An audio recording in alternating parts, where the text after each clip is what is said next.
Inmate sa Lapu-Lapu City Jail nga nakaikyas nadakpa na og balik. Wow, nakaapekto na sa mga lungsod sa isla sa Bantayan ug Camotes. Comelec Cebu Province, dunay 2.5 million registered voters ang natala. Kapitan sa Barangay San Roque, Dakbayan sa Sugbo, gustong palagputon sa pwesto sa mga nasunugan. Sa Ulugon karong Domingo, ang Mother's Day.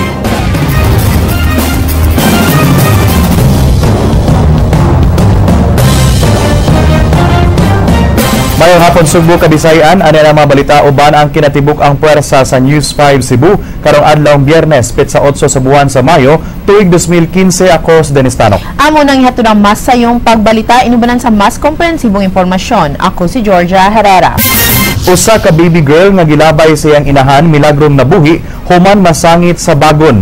Naluwas kini sa gwardya sa usa ka exclusive na subdivision. Nailhan ang inahan sa bata ug under investigation na kini sa kapulisan. King Perez, Suginlimig.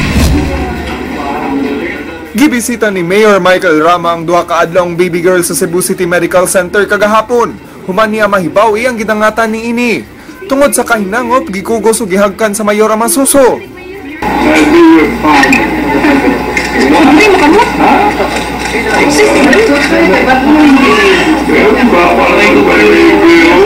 Nablatter sa Mabolo Police Station ang hitabo. Human gireport sa gwardiya sa Maria Luisa Village alas 4:40 sa kadlaw ni atong Miyerkules. Dunay tawo nga nakadungog sa hilak sa bata ug mitugan sa gwardiya sa mong village. Ang gwardiya na ang nakaluwas sa bata nga nasangit sa bagon ug wa gyud matagak sa pangpang. Nahibawan nga usa ka katabang ang inahan sa masuso ug nanganak sa CR sa iyang gitrabahuan. Gidudahang gilabay sa inahan ang iyang anak. Para sa atong nag-responde nga itong personnel sa informasyon nga ilang nakita nila nga doon ako na yung mga gas-gas ang bata. Imbestigaron ang wa panganli nga inahan sa bata nga narasab gi-confine sa CCMC. Doon na gini bubuhat doon sa iyang gibuhat. Bisan pa inahan siya sa? Bisan pa kay ang iyang gibuhat di man to sakto. Lapas man to sa balas. King Perez, News 5. Mipadayag si Cebu City Mayor Michael Rama nga gustong niyang sagupon ang Miracle Baby Girl atol sa iyang pagbisita sa Cebu City Medical Center kagahapon. Apan giklaro sa regional nga buhatan sa Department of Social Welfare and Development nga dili madali-dali ang at pag-adapt sa mga bata. Andrea Patenya, Suginlimi. Gipasabot ni DSWD 7 Regional Director Mercedita Habagat nga kinahanglang moagi sa legal nga proseso ang bisan kinsang buot mo apply isip adoptive parents sa masusong nakitaan sa Maria Luisa Village. Usa sa mga mipadayag sa iyang intensyon sa pagsagup sa masuso mao si Cebu City Mayor Michael Rama. Gikan sa Cebu City Medical Center, mahimong ibalhin sa usa ka accredited foster home ang bata o ma-turnover ngadto sa DSWD. I-confirm usa sa DSWD kung di nagyud gusto ang biological mother sa bata nga mupadako sa iyang anak ug papirmahon kinig affidavit of voluntary commitment. Lihukon dayon sa DSWD sa korte ang pagdeklarar sa bata nga usa ka foundling usa i-open for local adoption. I-prioritize usa sa DSWD ang biological nga mga paryente sa masuso nga mo qualify sa requirements sa pagka-adoptive parents apan kun way mo volunteer o makapasal sa rekisito buksan nila ang adoption alang sa kadtong di biologically related sa bata. Kung way makita ang adoptive parents sa local adoption, i-turn over kini nila sa DSWD Central Office alang sa inter-regional adoption o inter-country adoption. Giklaro sa DSWD 7 na i-assess og tarong ang mga adoptive parent applicants aron pagsuta nga duna sila'y katakos sa pagpadako sa bata. Sila kinahanglan ko sila og psychological evaluation case couple, and then ilang financial kanang stability. So na siya na sa among web kung gusto ka mutana sa details sa requirements. Matod sa DSWD 7, ang bata nga gisabak og unwanted pregnancy mahimong maapektuhan physically ug psychologically atol sa iyang pagdako, mao nga samtang anaa pa kini sa ilang kustodiya, ila kining kanunay nga i-monitor ug higugmaon. While na sa stay sa center ang bata, regular check-up, and then at least naamantay regular check-up niya na po tayo retainer nga mga physicians, mga pedya nga mo adto nga mo monitor. Nanawagan sad sila sa mga babae nga nakasinati og unwanted pregnancies nga mudangup na lang kanila aron pagpa-adopt sa ilang mga anak, inay ibilin ra ang bata bisag asa. Gipaybaw sab sa DSWD-7 nga posibleng mapasakaan og kaso ang inahan sa masuso kung masuta ang anaa siya sa insakto nga mental state sa dihang gilabay ang iyang anak. Na tayo balaod. Unang-unang balaod ang PD603, ang 7610 nga kung i-abuse nimo pwede kung although dili man po dayon nato i-diretso file og kaso imo sang klarohon sa iya nganong gihinana niya. Andrea Patenia, News 5. Ipatawag sa Human Resource Division sa Kapitolyo kadtong mga empleyado nga hangtod karon wa pa makamasumiter sa ilang Statement of Assets, Liabilities and Net Worth bisan og hagbay ra ang deadline. Matod sa HR nga dugay na silang mihatag og advance memorandum sa mga department heads mao nga wa sa rason nga di sila makasumiter sa ilang salen. So siyon sab sa HR kung makahimo pa bang makapas kadtong napakya sa paghatag niini. Ang masakpang wa mihimo sa salen isuspenso sa first offense og ma-terminate kadtong kaduha ra kay gayon nga wa motuman niini. Ang Ombudsman Visayas na mo'y muhimo sa tukmang aksyon batok sa mga empleyado nga nagdumili sa pagbutyag sa ilang net worth. Pero kuyaw din silang panabaho. Amang na silang informon na pa-explain na anong dili. Niya o mukuan ba sa Ombudsman nung dawat pa ba sila o late filing? Dugang scholarship grants ang ipanghatag sa Department of Social Welfare and Development sa mga beneficiaries sa Pantawid Pamilyang Pilipino Program Con 4Ps ug sa mga anak niini aron mapaubos sa skills training program. Ginubaw ni DSWD-7 Regional Director Mercerita Habagat ang maong kalambuan atol sa ilang panagtagbo sa ilang kaalyado nga civil society organizations dinhi sa Subo sa forum magiluhang Voice of the People. Importante nga mapaubos sa skills training ang mga kabatan-unan, ilabi na ang mga out-of-school youth aron masayon na lang ang ilang pagpanarbaho. Gani gipibaw ni Habagat nga doon na sila'y kapin o sa kagatos ka-graduates sa mga programa nga nakapanarbaho sa gawas sa nasod sama sa Malaysia o Saudi Arabia. Pinaagi sa MOA nga gilagdaan sa DSWD Center for Industrial Technology and Enterprise o Primary Structures Education Foundation Incorporated, dugang mga scholars ang matagan og grant karong tuiga aron ibansay sa Industrial Technician Program o sa Industry Skills Training Program. So, siya nangandoy o nang inaot lang niyahang pamilya, mulang po gayon ang niyahang pamilya. Dapat mo fit jud kay kung adunay hiring so dili sila ma-prioritize particularly ang mga beneficiaries or ang poor based on the NHTS. So dili dako daghan ang ma-hire kay kinahanglan skilled na kadaan. So students would have to undergo in-school and in-plant training. That's why taas gid kay lang employment rate because of the dual science system. Yeah. And then kana ma-eliminate po ang mismatch because of the partnership with the companies where curriculum is being designed.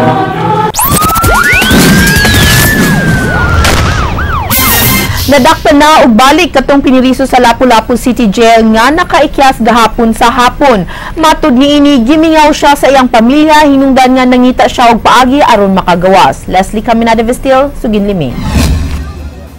Human sa kapin 20 ka oras nga pagpangita sa nakaiskapong si Saviniano Dayundon alias Ryan, nadakpan kini sa may barangay Lahug sa Dakben sa Sugbo, pasado alas 9 sa buntag. Nagtinabangay ang kapulisan sa Dakben sa Sugbo, Lapu-Lapu ug BGMP sa pagsikop niini. Alas 2 kagahapon sa hapon, wa mabantay nga misud sa comfort room sa female company staff si Dayundon, dayon iyang giguba ang atop gamit ang iyang dalang kahimanan sa maintenance, dayon sa kasakural nga dunay barbed wire og miambak. Nahitabo kini samtang nagpadayon ang ilang livelihood program pinaagi sa trigger company nga dunay produktong blades ug cutters. Nagatubang og kaso tungod sa pagpamaligya og paghupot og drogas ug illegal possession of firearms si Dayundon. Matod niini nga sud sa 2 ka buwan wa siya duawa siyang anak ug asawa, mao nga nakahuna-una siya og iskapo tungod sa kamingaw. Isa ra ma'am, nanimiss ko talagang anak ko. Mahal talaga na kong anak ko, asawa ko. Kay tungod na priso kung wala sa lahat. Mga hipog pasaylo, number 1 sa mga wardin, naangin sa akong mga kabuang, tungod sa akong kamingaw. ug lalo na sa nagbantay dito sa trigger nga nadamay sa ako ang gibuhat pas mga ug nagpasaylo. Ang guard on duty desk officer ug uban pang mga officer nga wa makabantay pag-ikyas ni Dayundon gipaubos karon sa preemptive suspension samtang gipahigayon ang investigasyon. Ko naman, I'm waiting for an order from the regional office. I'm always ready, whatever it would be and whatever decision there may be. I'm waiting for orders. A good soldier as we are, I'm going to wait for the decisions of my senior officers. Dunay mensahe si Dayundon sa tanang piniriso nga nagplanong muikyas. Di na nila buhaton kay lalim. Tapos di na sila magbuhat nga sama sa gibuhat nako.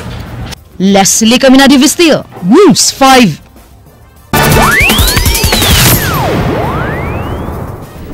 Gustong papawaon sa pwesto sa mga residente sa Barangay San Roque ang ilang kapitan nga ilang hilagway nga korap ug dunay gipaboran. Ray Pasaporte Suginlimi.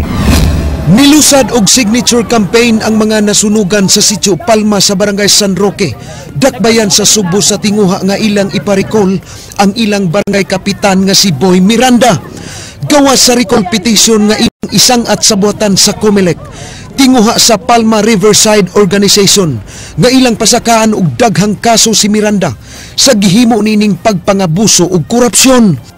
Ang among matigom nga kanang mga signature sa mga lumulupyo diri sa Barangay San Roque among ipasangat sa COMELEC for them to decide og kinahanglan bang magpatigayon og special election.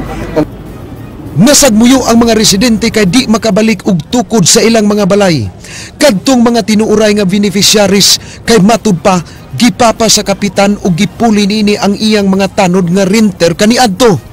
Ilang gikwestiyon ang diwop kung nganong gikonsinte ang lista nga gihatag sa kapitan. At the same time, tanod sila. Sila ang tagaan og pabor ni kapitan. So, in ana, this is already grave abuse of authority. During the pagpabalik nila, niingon man ang taga-diwop nga, Kap, upat ka slot diya, nga ikaw mo'y mapelo nagunsay imong buhaton na. So, natural, atong gibutang na atong mga tanod, nga taga-dihapod, kay kanang lang nagserbisyong sila sa barangay. Laing reklamo nila bahin sa Cash for Work program sa Dole. Nga gingong wa gihatag ang insaktong sweldo kay gikibhangan kini ni Cap Boy ug ang kamahal sa bayad sa paglukat sa barangay clearance ug ingon man business permit. Si Kapitan Ramaya, si Kapitan Ruizo, wala makaingon ana namog. Bugal-bugalan mi, palikason mi. Ako pa gibalikas siya magdala sa puting buhok. Si 78 na ko nilan ko, hindi ako balikason. Magasag dawag. Hatag na ko sa 5,015, wako niya taga-resibo. Paghatag niya sa akong permit, nakabutang dito, 765 raman di ay. Sa papel, muna akong reklamo niya. Lakip nga gipapa sa listahan silang Shirley ug Anita, nga katluan na katuig nang nagpuyo sa lugar. Dugay na Mr. Roy, 1972 Mr. diri gasugod yun. Ang among pwesto na adyo ni mabilin sir ngano giwala mi ni Kapitan Miranda sir. Nya hantod karon sa pagkasunog. Nya wala ako ngan mo ni kuan mi sa local housing board. Ang iyang tubag nako na demolish. Siya jud ay dili gusto nako mga maka. Ang leader nila si Shirley dito na dapit sa sapa nagpuyo, nag-abang pag yun na. Unya ka ng sapa kay gi-isment mo na, di naman napabalikan sa gobyerno. Sala din na ni Boy Miranda.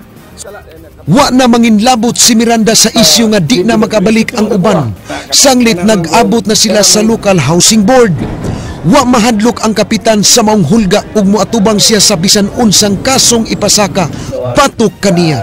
Anything can happen in this world. Ako, I don't care because I am just working as a barangay captain. Ray Pasaporte, News 5. Tungod sa nagpadayong nasinati nga huwaw ang buhatan sa Provincial Disaster Risk Reduction and Management Office, nakadawat na og reklamo nga apektado na ang pipila ka mga isla sa lalawigan sa Subo. Jinky Rosit, Suginlimi. I think ako ay dependent. Base sa initial consolidated report nga nadawat sa buhatan sa Provincial Disaster Risk Reduction Management Office, gikan sa mga kalungsuran, apektado na sa huwaw ang mga isla sa Camotes ug Bantayan Island. Direktang naapektuhan sa sobrang kainit mao ang lungsod sa Poro, Tudela, Pilar ug San Francisco. Samtang ang lungsod sa Santa Fe, Madridejos ug Bantayan gingong nagnihit na sab ang ilang tubig. Si kani mao gini siya ang tracking nga atong gimonitor karon. So layo-layo ang Cebu, no, pero nag-ampo ta nga mo abot-abot sa diri bisag ulan lang na hangin gamay alam pud kusuga kay daghang mga farms mga guba, no. Gawas sa mga isla, apektado na sab kayo karon ang mga lungsod sa Argao, Dalaget, Alegria, Balamban ug Dakbayan sa Toledo. Gingong kasagaran sa ilang kaumahan nang liki na ang yuta. Gani sa syudad sa Talisay, dunay giingong fish kill. Tungod sa mga nasinating epekto sa climate change, ang PDRRMO nang hinaot na lang nga makasinati unta ang Kabisayan ug mga pag-uwan dala sa bagyong Dodong nga moigo sa Luzon. Pilar, no, these are areas nga dili kay daghan ang forest. That means sa huwa mo ubos gyud ang level sa tubig, no. Karon na sila mga trucks nga gipang kuana pod gipang tabang, no, ug ubang mga private groups. Karong Mayo 12 gitakdang ipaygayon ng El Nino Summit dinhi sa Sugbo, din 350 ka mga partisipante ang gilaumang mutambong. Jinky Rosit, News 5. Di pa andam ang kasagarang local government unit sa lalawigan sa Sugbo alang sa disaster preparedness base sa gihimong pakisusi sa DILG Cebu Province ug PDRRMO.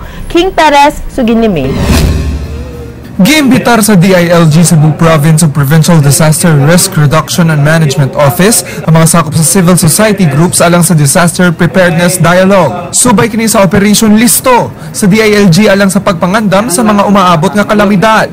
Sa maong tigom, gipasabot sa DILG ug PDRRMO nga kinahanglan matabangan sa mga non-government organizations ang mga local government units na dunay limitadong capacity sa pagpatuman sa disaster preparedness. Subay sa gihimong survey sa 53 ka mga LGU sa Sugbo, 5 pa ang dunay kompletong evacuation plan.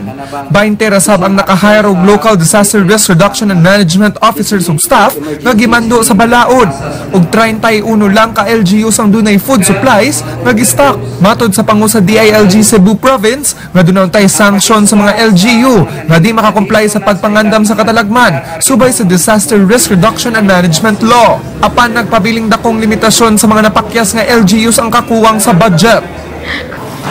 Panalitan ang creation sa DRMO sa kada LGUs, mandated naman na siya na himuon gyud.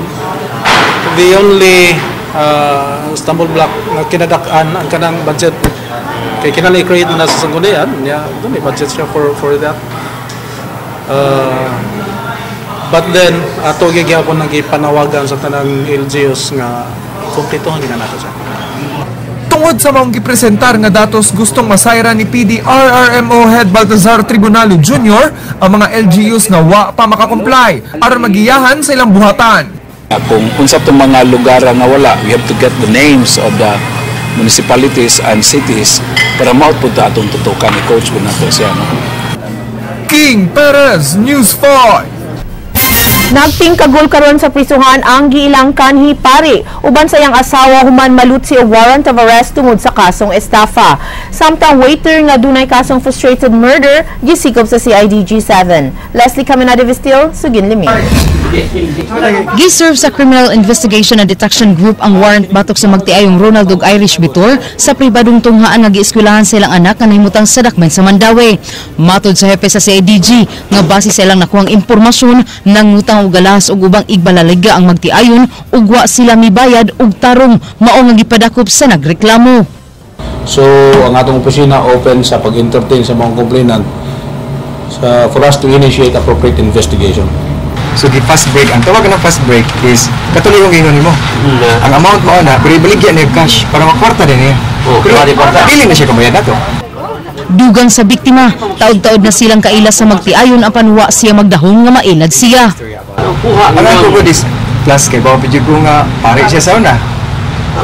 Pare siya sa una. Priest man na siya. Okay, bawa ni mo?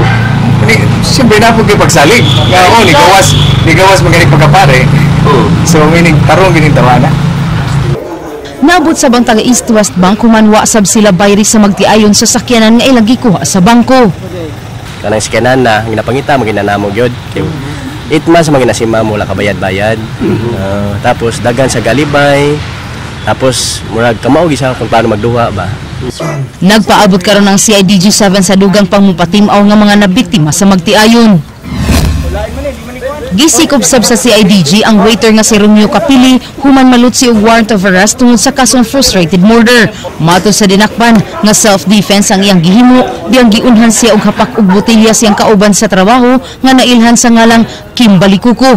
Apan dihang iya kini gidunggab ang inahan niini mo inaigo. Moto sige mi kaway na sige kaway. Nabunal lang og readers. Yang tigbas ko dress luyo. Pagbawas na ko ang inahan may nego. Leslie Caminado Vistillo, News 5.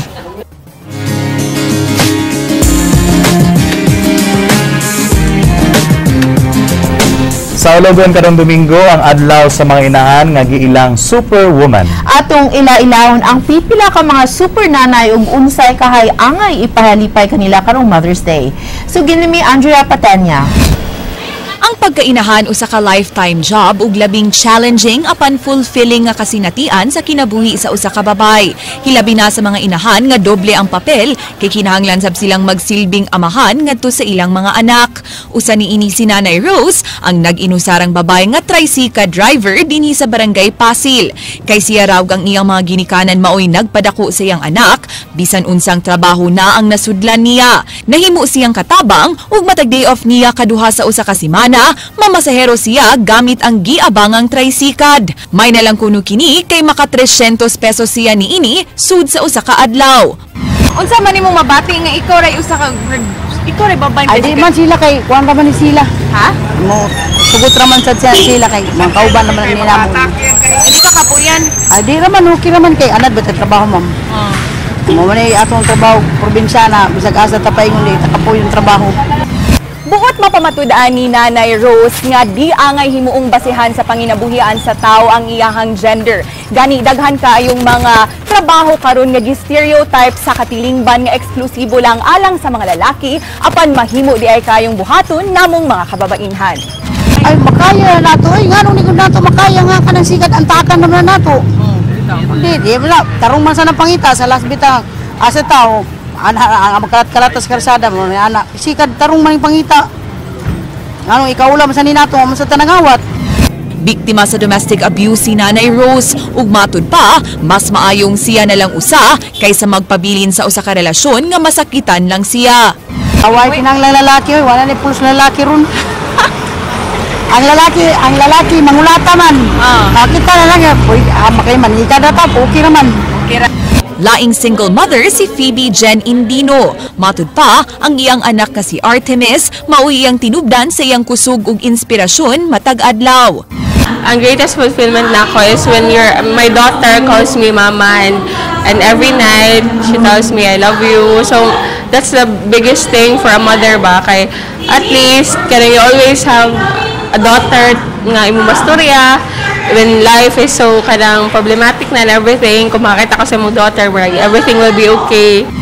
Ukay adlaw man sa mga inahan karong Domingo, unsa kahay angay ipahinungod ni ining mga super mommies. Dinhi sa Dan P. Del Rosario, naglaray na ang mga bouquets nga kasagarang irigalo alang sa Mother's Day. Mas ni mahal ang presyo ni ini tungod sa pagka-in-demand ni ini karon.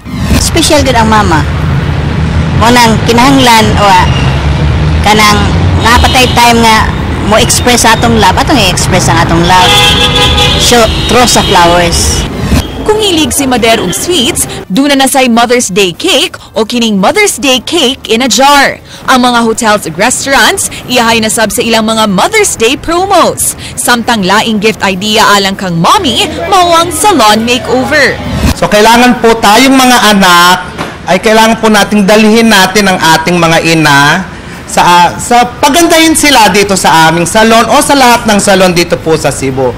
Dahil yun na lang po ang dapat nating gawin sa ating mga magulang dahil sila ang naging saksi at simbolo sa atin kung kaya andito tayo sa lupang ito. Dapat kailangan dyan is every 15 and 30 kinsenas katapusan tuwing sahod ng mga anak, pagandahin ng magulang, ang nanay. Siyempre para maging fresh, di ba?